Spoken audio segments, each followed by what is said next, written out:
Bon, t'es prêt? Ce soir, c'est un film romantique. Oh non, s'il te plaît, non. Mais Allez, pourquoi tu si. mets des films comme ça aussi? Bah, parce que j'aime bien. Oh, tu sais très bien, j'ai horreur des films romantiques. Ouais. Bon, bah c'est pas grave, je vais me prendre une petite verveine et puis je dormirai devant, c'est rien. Bah, non. Parce que tu dois en parler après. Donc, t'as pas le choix. Je vais mettre une IA qui va parler à ma place. Toi et tes IA, là.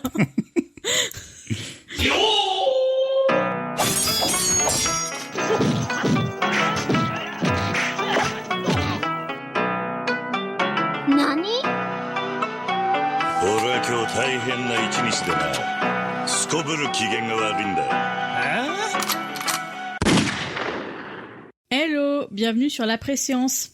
Aujourd'hui, on parle de Coming Home, un film réalisé par Zhang Yimou, désolé encore pour les prononciations, sorti en 2014, et il y a notamment en distribution Gong Li, Doa Ming-chen et Zhang Yuen. Voilà, donc on regarde une rapide bande-annonce et puis après on vous parle de tout ça.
Donc c'est parti, tu nous fais le pitch? Ouais, on va pitcher ça, mais comme d'habitude, ça va être désastreux. Ouais, tu vas y arriver, t'inquiète. Bon, allez. Foi en toi. Ok, c'est parti. Donc, c'est une histoire d'amour et d'amnésie. C'est pas avec Adam Sandler Ouais. et Drew Barrymore. Donc, voilà, comme j'ai dit, ça va être désastreux. Non, donc, c'est un film chinois qui se passe dans les années 1960. Pendant la révolution culturelle, on suit une famille, notamment au début, on suit une mère et une fille qui sont convoquées par le parti communiste. C'est ça, le parti communiste de Chine. Voilà, qui sont informés que le père, en fait, s'est évadé et donc ils doivent en aucun cas entrer en contact avec lui, sinon ils passeraient pour des traîtres. C'est ça, et elles doivent entre guillemets jurer fidélité au parti et se positionner entre le père ou le parti. Voilà. Dès le début, on entre déjà dans le vif du sujet où on comprend tout de suite donc parti communiste et sentiments. C'est ça. Et puis un petit peu la pression, quoi. Ouais. On sent qu'ils sont un peu déjà tiraillés. À part la fille qui donc on apprend que la fille elle est danseuse. C'est ça. Et elle auditionne justement pour un rôle dans un spectacle en fait communiste. C'est ça, c'est un ballet. C'est un ballet communiste en fait. Ouais. Donc je pense que ça doit être mis par. Je crois que c'est la figure féminine rouge. Oui, la rouge en fait, ouais, c'est le côté. C'est l'armée communiste du parti de Mao Zedong. La fille, en contrepartie, elle accepte. Elle dit non, mais de toute façon, moi, j'ai rien à voir. J'ai jamais connu mon père. C'est ça. Donc en fait, le père est emprisonné depuis 10 ans et donc la fille l'a pas vu depuis l'âge de 3 ans. Donc en fait, Exactement. Elle n'a aucun souvenir de lui, quoi. Voilà. Et du coup, la mère, on voit tout de suite qu'elle hésite un peu. Parce que ça reste quand même un peu son mari. C'est ça. Tout de suite, on sait que elle tient toujours à lui. Que voilà, déjà, elle est un peu le cul entre deux chaises. Elle dit, qu'est-ce que je fais? Est-ce que je suis pour le parti? Est-ce que je suis pour mon mari? Du coup, le pitch du film va tourner autour de ça. Je sais pas si on va plus loin dans le pitch ou alors on rentre directement dans le vif du sujet. Comme tu veux. Après, je pense que oui. Je pense les autres éléments, je pense qu'on va en parler. C'est ça, on va en parler au fur et à mesure du film. C'est déjà une bonne entrée en matière. On va dire ça. Et de toute façon, on va développer un peu plus. Bah, t'en as pensé quoi? Je commence? Vas-y. Moi, j'ai trouvé ça vraiment excellent. Ouais, j'ai vraiment adoré. Pour contextualiser un peu la chose, c'est un film qu'on n'a pas vu tous les deux. Ouais. C'est un film que toi, tu as choisi de mettre dans la liste parce que tu as été intrigué par le... Ouais, c'est ça. En fait, pour le coup, je connais peu de films chinois, hormis les films de kung-fu. J'avais envie de découvrir des choses et c'était aussi un prétexte en fait pour en découvrir et découvrir de nouveaux genres. Et donc voilà, j'ai tapé dans Google film chinois, j'ai regardé un peu ce qui sortait, j'ai vu que c'est un film qui avait eu, je crois pas de prix particulièrement, mais des nominations, des choses comme ça. Ah peut-être, je sais pas. Mais moi il me semblait qu'il avait eu des prix quand même. Mais bon, ça, on va chercher entre deux, mais on va continuer à en parler. Il a été sélectionné à Cannes. Ah, c'est peut-être ça alors que j'ai vu. Mais après, je sais pas s'il a eu quelque chose ou pas. Non, c'est peut-être ça que j'ai vu. Et voilà, en gros, c'est ça, je voulais... j'ai regardé la bande-annonce, j'ai regardé le pitch, ça me tentait bien, et donc je l'ai mis dedans, je me suis dit que c'était une bonne excuse pour regarder un film et découvrir un film. Puis découvrir quelque chose, et bah pour le coup, t'as super bien choisi. Pour revenir sur mon avis, ça reste un film romantique. Ouais, c'est ça. Mêlé à du drame. C'est pas un genre que je raffole particulièrement, le comédie romantique, je parle bien. Enfin, la comédie romantique, c'est pas vraiment une comédie. Là, c'est pas une comédie, non. Pas du tout. Pour le coup, j'ai vraiment adoré. Ouais. Bah, moi aussi, je l'ai beaucoup aimé. Je trouve que j'aime beaucoup la partie tranche de vie où effectivement, c'est une famille avec un contexte hyper particulier, qui est déchiré, qui est en même temps... voilà, tu sens tout l'amour que la mère elle a pour son mari, pour sa fille. Et ben, je sais pas si le parti, entre guillemets, elle a vraiment un attachement particulier. Non, je pense qu'elle s'en tape. Elle s'en tape, mais elle sait que si jamais elle renie le parti, les conséquences qu'il va y avoir sur sa fille, elles sont énormes. Ouais. Et sur elle, et essentiellement aussi son mari. Et donc, voilà, c'est vraiment toute la dualité qu'elle va avoir au début, qui est hyper forte, et en fait, c'est amené avec beaucoup de poésie et de tendresse. Et en même temps, si tu réfléchis un peu, c'est une violence, mais horrible. Ah, mais c'est clair, c'est vraiment horrible comme le...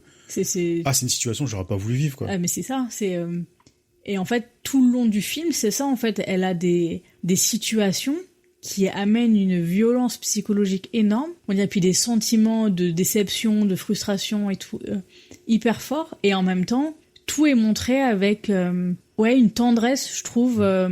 qui fait que le film est pas que dramatique et en même temps voilà, il est beau, je sais pas comment expliquer. Non, mais c'est très bien en fait, parce que même dans l'hésitation que tu fais, en fait, c'est vraiment le ressenti du film en fait. C'est ça.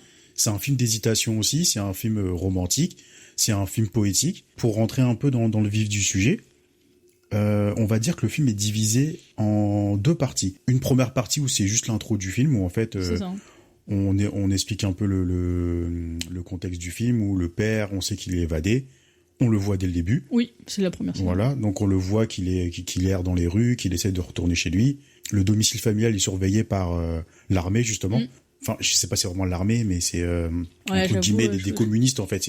Je sais pas exactement comment c'était vraiment mis. Je sais qu'effectivement, le parti communiste chinois, il date de plus longtemps. Donc en fait, ça se passe... dans les années 60, 70 plus, parce que en fait, après... Oui, 70. À la fin de la révolution culturelle, c'est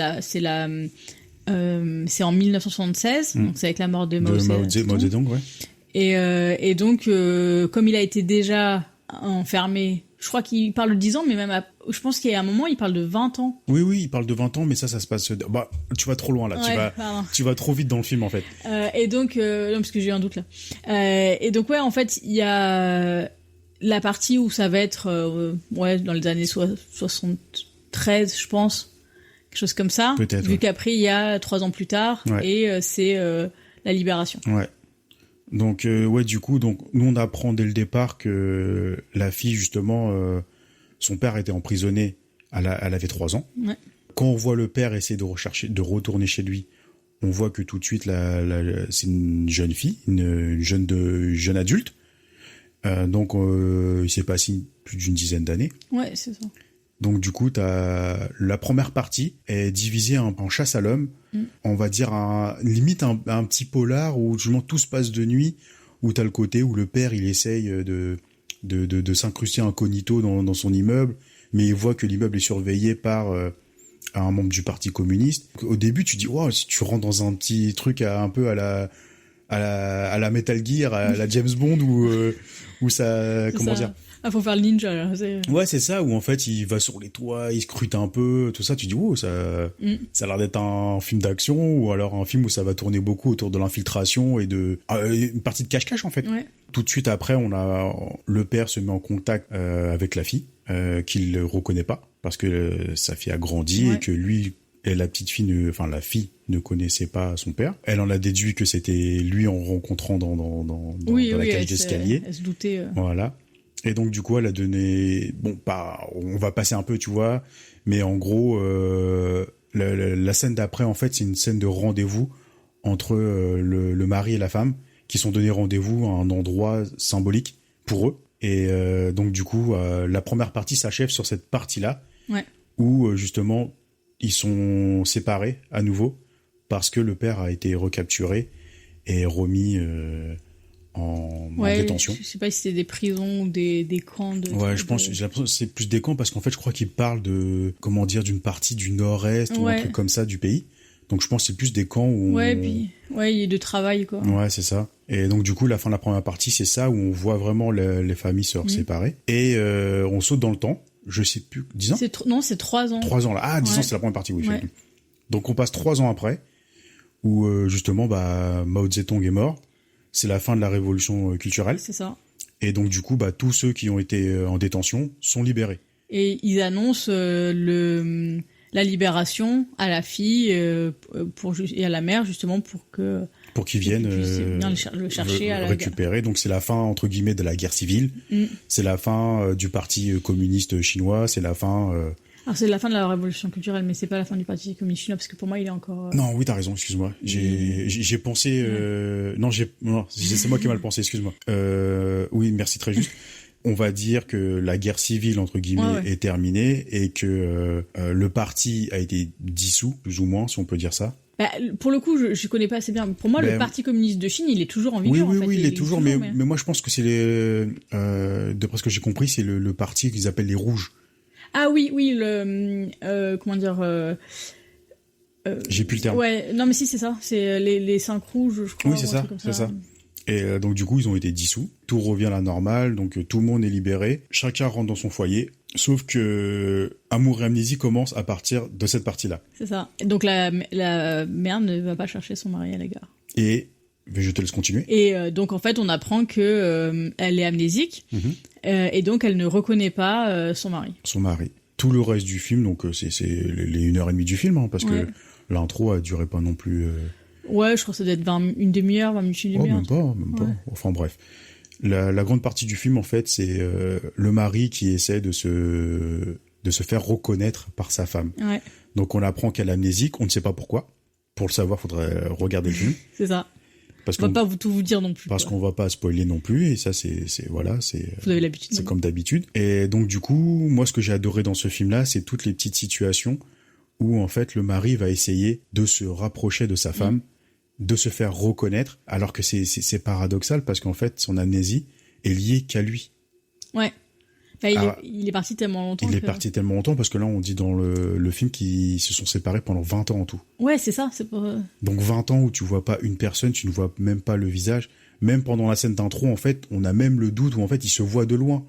Il se voit de très loin. Lui, il a un peu cracra, les cheveux longs, la barbe et tout, avec des...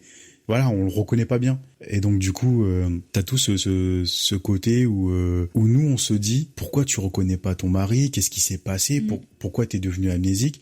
On a une petite scène dans la scène d'intro qui nous mettrait la puce à l'oreille, je vais pas dire laquelle non plus, qui nous mettrait sur une piste. Je ne dirais pas si c'est la bonne ou pas. Et moi, ce que je trouve très touchant dans ce film-là, c'est dans cette deuxième partie justement, c'est que la petite famille, les trois, en fait, ils vont être liés fortement entre eux, mais ils vont avoir une énorme distance entre les trois. Ah, c'est vrai. Parce que t'as la mère qui a renié sa fille, parce qu'elle a fait un acte que sa mère ne peut pas pardonner. C'est ça. T'as le père qui essaie de rentrer chez lui, mais il ne peut pas parce qu'il se fait jeter dehors parce que sa femme ne la reconnaît pas.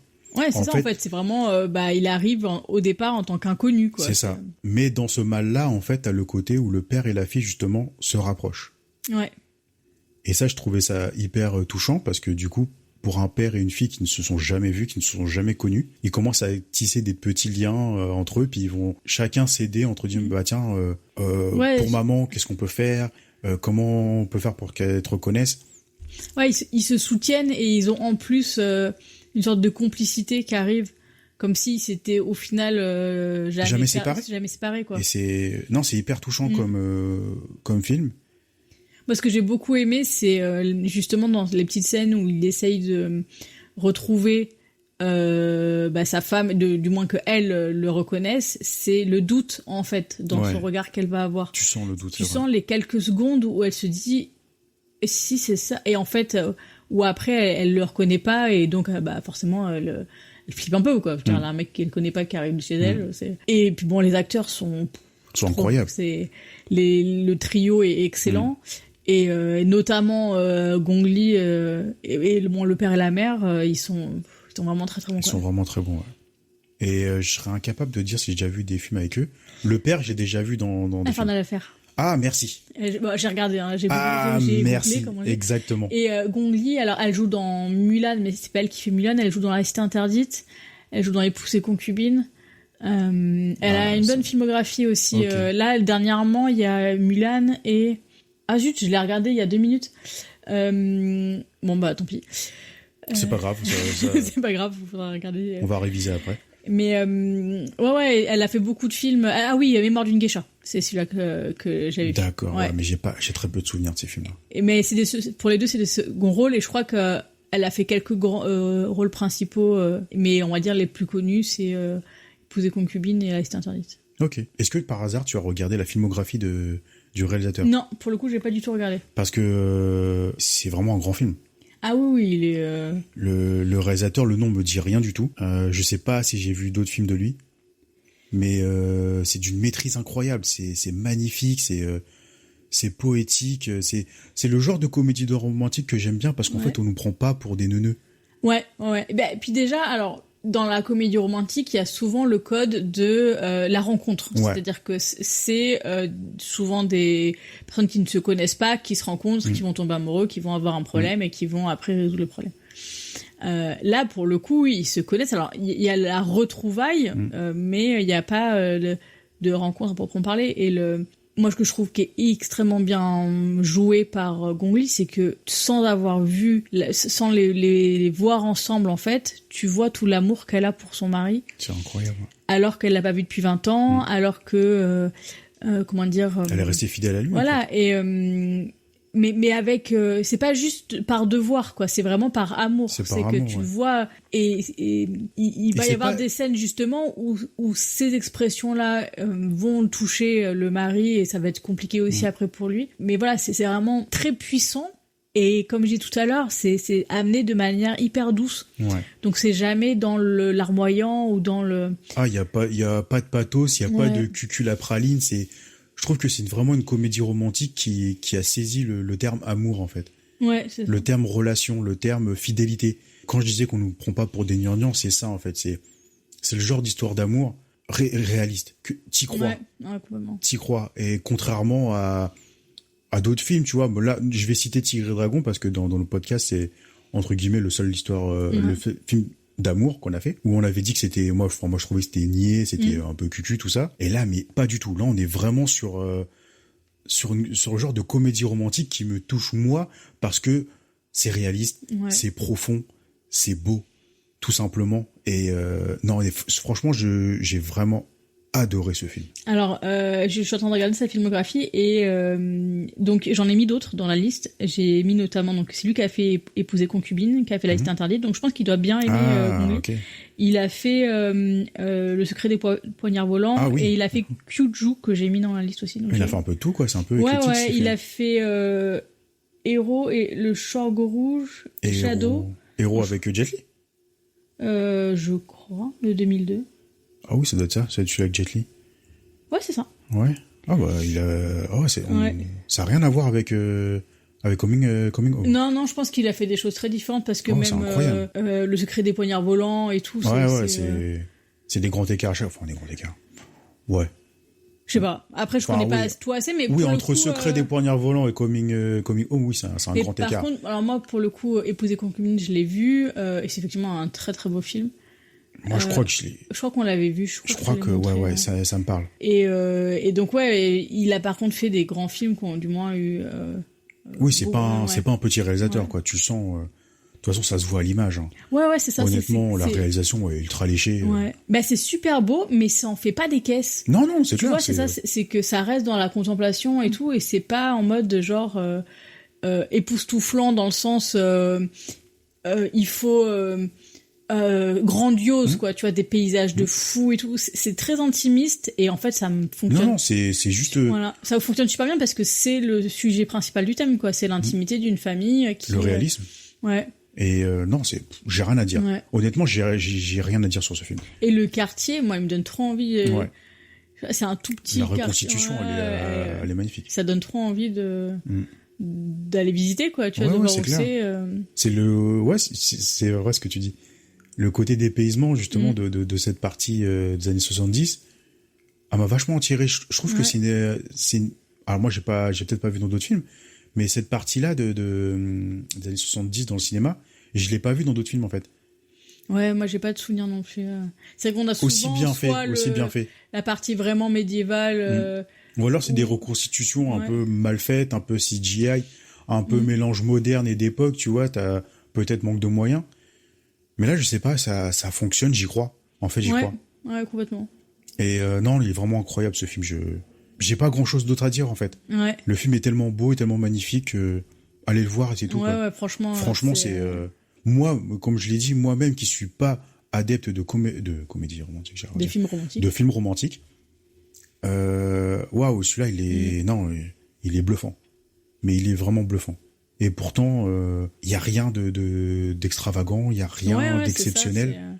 Mais c'est ce qu'on dit, c'est aussi ça qui fait le réalisme du film, en fait. C'est exactement ça, en fait. Parce que même si on enlève le contexte de la révolution culturelle, c'est une famille qui est déchirée et qui essaye de se reconstruire, en fait. Et ça, tu peux le transposer dans n'importe quelle période et époque, ça fonctionne, en fait. Ouais. Non, c'est incroyable. Non, vraiment, quoi. On va pas tourner en rond, je pense. Hein, non. T'as une scène... Ouais, en fait, c'est pas une scène. C'est... Je sais pas si j'ai envie de rentrer là-dedans, parce que j'ai pas trop envie... C'est pas grave, je m'en tape. C'est en fait le côté où il envoie une lettre, et en fait, il dit « je rentre le 5 ». Ouais. Comme il le dit... au début, on voit que ça marche pas. Sa femme, elle va le chercher au port, en fait. Et du coup, elle le voit. Il est pas là, mon mari. Il est pas là, mon mari. Et lui, il se met devant elle. Il la reconnaît pas. Et en fait, c'est toutes les scènes qui suivent derrière où justement, le père dit à sa fille, c'est pas grave, on va réessayer, on va retenter des choses parce qu'en fait, dans la lettre, j'ai mis que je rentrais le 5, mais j'ai pas mis de quel mois. Ouais. Donc en fait, tous les 5 du mois, elle va se présenter aux portes du port pour voir si son mari descend du bateau. C'est ça. Et en fait, c'est toutes ces petites scènes-là. Et en fait, ce que j'adore, c'est que le réalisateur ne met pas de pancarte. Ouais, t'as pas 5 avril, 5 mai, 5 novembre. On n'a pas besoin. Parce qu'en fait, on voit au début, c'est l'hiver, il commence à faire un peu froid. Après, tu vois un peu tu vois des plans sur les bourgeons qui sortent, mais sans manque de subtilité, hein. C'est vraiment fait avec une grande maîtrise, et c'est toutes ces petites scènes là du 5 en fait qui j'ai pas un terme assez fort pour dire que ça m'a bouleversé, en fait. Bah, t'espères, quoi. Ouais, c'est ça. Pour le coup, t'as le même sentiment, t'es vraiment transposé à la place du mari, quoi. Et t'espères de la même manière que lui que ce 5 là, ce sera le bon, quoi. C'est clair, et sinon c'est vraiment bluffant. Et je te sens ému. Ouais, carrément. Et moi aussi. Pourtant, j'ai pas versé ma larme dans le film, mais... Non, parce que c'est pas du tir-larme, en fait. Ouais, c'est ça. C'est pas du tout du tir-larme. Il est pas fait pour te dire, tu te rends compte, c'est horrible, ou c'est magnifique, c'est beau.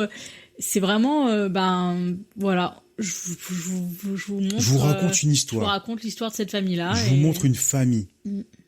Et je le montre avec une simplicité et un réalisme. Et tu le prends tel quel, en fait. Ça. Et non, c'est vraiment incroyable. Franchement, Encore merci pour cette découverte. Non, mais avec plaisir. Et toi, du coup, c'était une scène Moi, c'est la scène des lettres. Ouais. J'ai hésité avec celle-là Ouais. aussi. C'est pareil, quoi. Ouais, non, je peux pas la spoiler, donc je vais pas en dire, mais juste, elle est magnifique. Pour autant la forme que l'évolution de la relation entre les deux personnages. Ouais. On peut pas spoiler. C'est Non, vraiment on peut dommage. pas. Sinon, ce serait vraiment trop horrible. Je pense qu'il faudrait qu'on fasse des hors-séries où Non, on spoilera toujours pas. où on va spoiler justement des films qu'on a vus. Ouais. Parce que j'ai tellement envie de rentrer dans... Après, il faudra faire peut-être des épisodes spéciaux pour ceux qui ont déjà vu le film et qui Ouais. veulent... Ouais, je sais pas. Ouais. En fait, le film, il est tellement profond que j'ai tellement envie de parler Ouais, mais de tout le film, de la finalité du récit. Ouais. C'est, Non, ouais, mais le truc, c'est que c'est toute sa force, en fait. C'est de bien le sûr, découvrir bien au sûr. fur et à Bah mesure. non, donc, c'est pour ça déjà que- de manière générale, mais celui-là en particulier... Non, on en parlera entre Ouais. nous hors micro. Ouais, Mais non, c'est vraiment incroyable. Ouais. C'est vraiment incroyable. Voilà, les amis, maintenant, de toute façon, on s'est restreint à faire court aujourd'hui, à partir de cet épisode-là. Ouais, on va essayer de se discipliner un peu Ouais, plus. ouais, parce que on veut tellement parler qu'on a l'impression qu'on tourne en rond, qu'on répète, qu'on rabâche.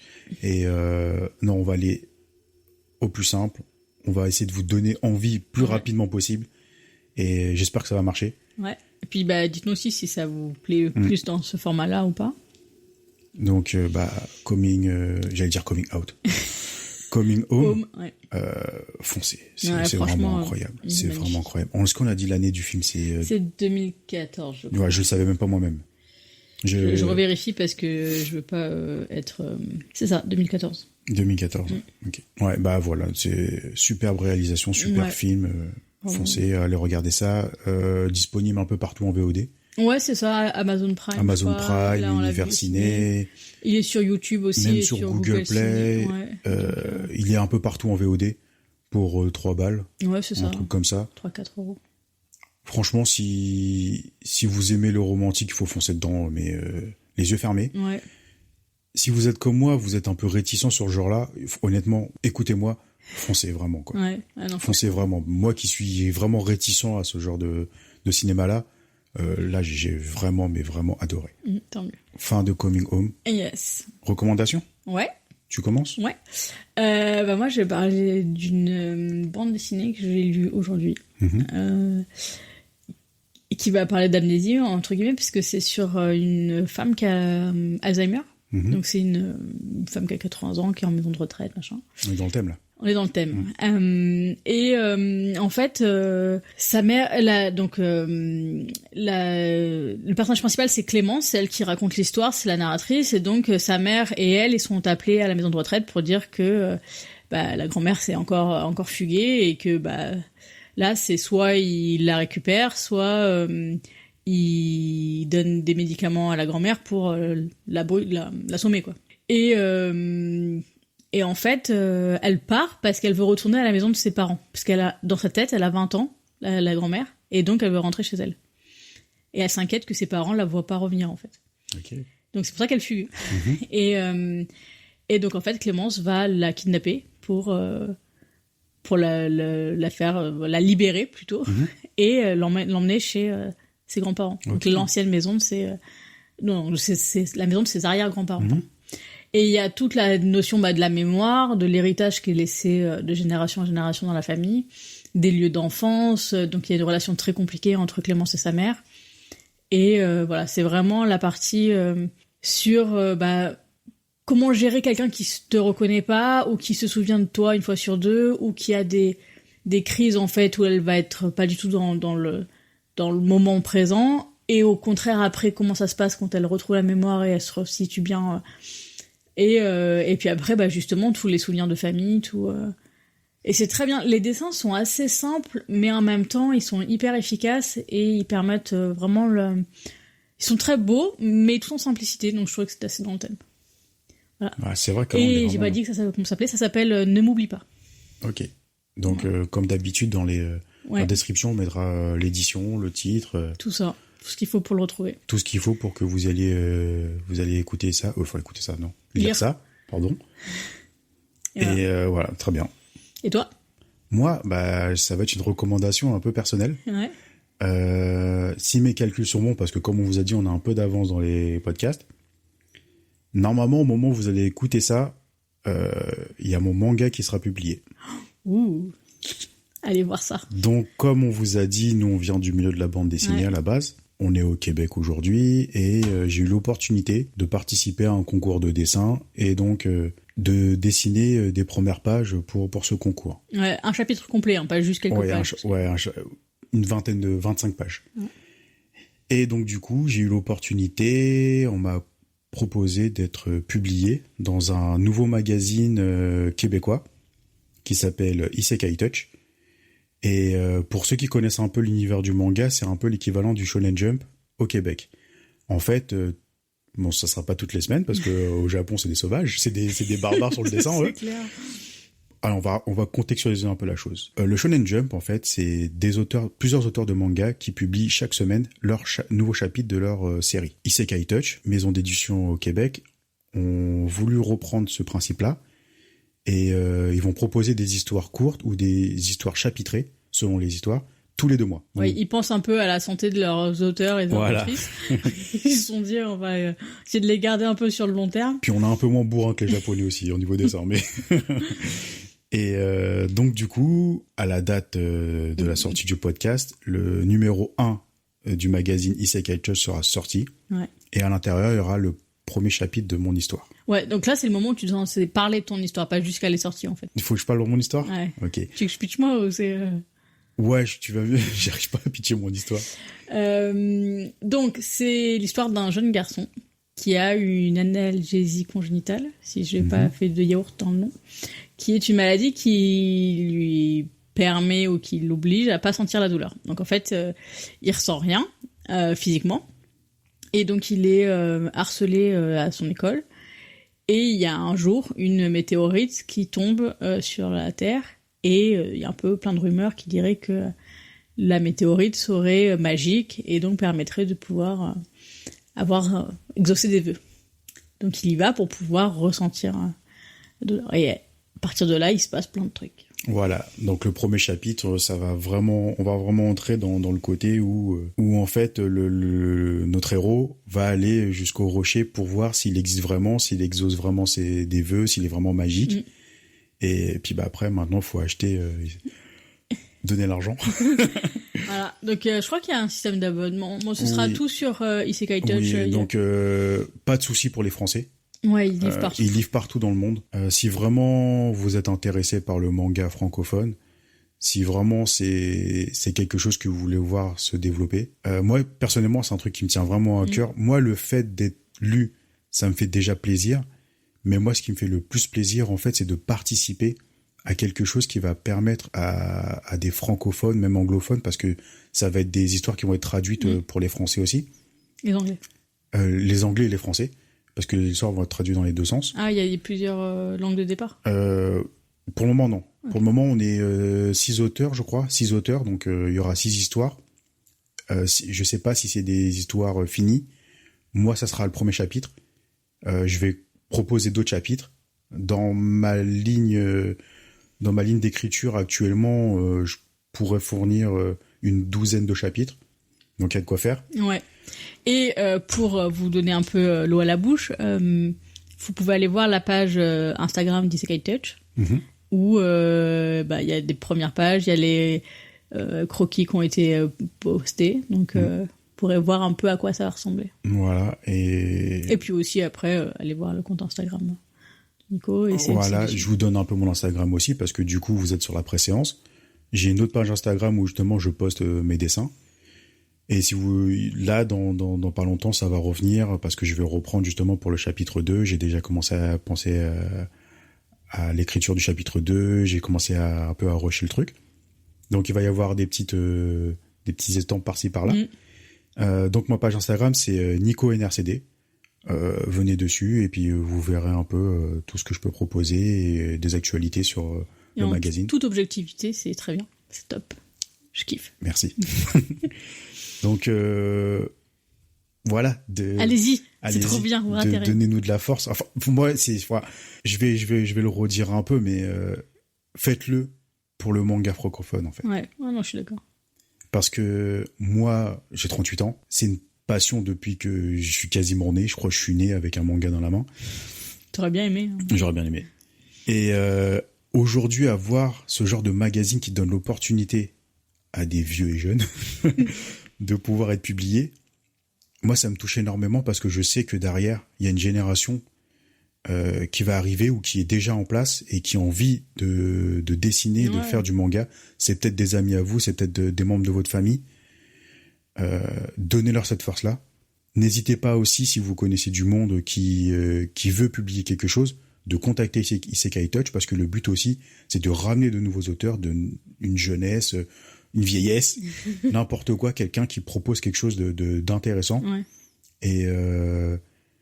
Et c'est important pour la culture manga francophone. Ouais, et puis ça diversifie la scène. Ouais, et puis manga, c'est même si le manga japonais, voilà, maintenant c'est une popularité énorme. Il faut pas oublier que derrière il y a nous les Français, la francophonie en général. On sait proposer des histoires aussi. Ah oui. Il y en a en France qui sont déjà publiées, qui proposent des choses super, mais vraiment incroyables. D'ailleurs, je pense que je ferai des recommandations sur certains auteurs français qui font du manga et c'est vraiment très très bon. Mais là, on parle d'amateurs en fait. On parle vraiment de personnes qui ont un rêve, qui sont vraiment passionnés, qui sont passionnés par le média du manga et qui ont énormément de choses à proposer. Donc dans le numéro 1, il y aura 6 auteurs qui sont vraiment incroyables, qui vont proposer des univers complètement différents et foncez, donner de la force au manga francophone. Pardon. Oh là, Puis à toi surtout. Oui, mais moi c'est ce que je dis. Moi, j'aime bien penser aux autres avant moi. Ouais, c'est pour ça que je le fais pour toi. Merci. Donc du coup, merci pour ceux qui voudront rentrer dans l'aventure et puis nous suivre. C'était une recommandation un peu longue, désolé, c'était vraiment une recommandation personnelle. Mais tu as eu tout à fait raison de la faire parce que moi j'aurais pas calculé, tu vois, le nombre de semaines. Tu vois, j'avoue, ça fait quelques épisodes que j'ai calculé, je me suis dit non, il faut que je le fasse à telle date parce que ça, t'es sûr que... comme ça, c'est sûr que ça reste frais dans la tête des gens et du coup, je mettrai dans la description le site internet pour pouvoir le commander et c'est livrable partout dans le monde. Et merci aux futurs acheteurs et longue vie à vous. Ouais, vous allez voir, ça va être trop bien, vous serez pas déçus. Voilà, fin des recommandations. Ouais, donc là maintenant, la question c'est qu'est-ce qu'on regarde après ? Ouah, c'est marrant, j'ai un air de déjà vu. C'est pas le genre de question qu'on se pose à chaque fois ? Si, je crois, c'est un peu, comment dire, le running gag. Allez, on va piocher le prochain film. La roue tourne. La roue tourne. 3, 2, 1... Le bon, la brute et le cinglé. Film coréen. Ouais, c'est toi ça. Ouais, c'est moi qui ai choisi ça. Un film qu'on a déjà vu. Ouais. Il y a longtemps. Oh, il y a très longtemps. Ouais. Il y a très très longtemps. Alors, je te préviens tout de suite, j'ai quasiment pas de souvenirs. Je pense que ça va me revenir quand je vais voir les premières scènes. J'ai quelques souvenirs. Le seul souvenir que j'avais, c'est que c'était vraiment un bon film d'action déjanté. Ouais, ça me parle. Et j'avais vraiment adoré. C'était assez drôle. Ouais. C'était assez bourrin. C'était assez un peu tout, c'était assez coréen. Et non, c'est vraiment un très bon film, puis dedans il y a des acteurs mais incroyables. On va se régaler encore, ça va être un bon épisode. Donc prochain, on repart encore sur du coréen. Ouais. Est-ce que ça sera encore une nouvelle pépite ? Eh ben on verra ça. Restez avec nous pour le savoir. La semaine prochaine et merci encore à vous de nous suivre, continuez à réagir sur notre Instagram, à nous envoyer des messages. Encore une fois, longue vie à vous. Ouais, force à nous. Portez-vous bien, force à nous. Allez voir Coming Home. Ouais. Et puis bientôt. À très bientôt. De toute façon, on n'est pas séparés longtemps. Donc... 7 jours quoi. 7 jours. À dans 7 jours les amis. Allez, bye. Bye.